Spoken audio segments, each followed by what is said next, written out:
عمران ریاض صاحب کے کیس میں وکیل تو نہیں ہوں جی سر. ایک آبزرور کے طور پہ کورٹ کی پروسیڈنگ کو دیکھ رہا ہوں جی سر. اور میں یہ سمجھتا ہوں کہ عمران ریاض صاحب جب اٹھائے گئے جی سر.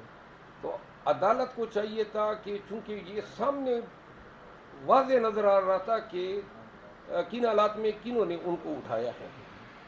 کورٹ نے ابتدا میں 24 گھنٹے پھر 48 گھنٹے پھر اور 48 گھنٹے دے کے اب ٹرک کی بتی کے پیچھے لگا دیا ہے.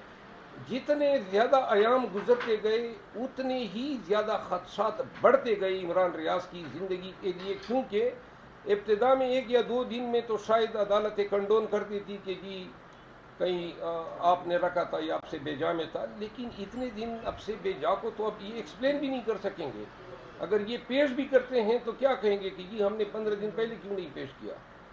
میں یہ سمجھتا ہوں کہ یہ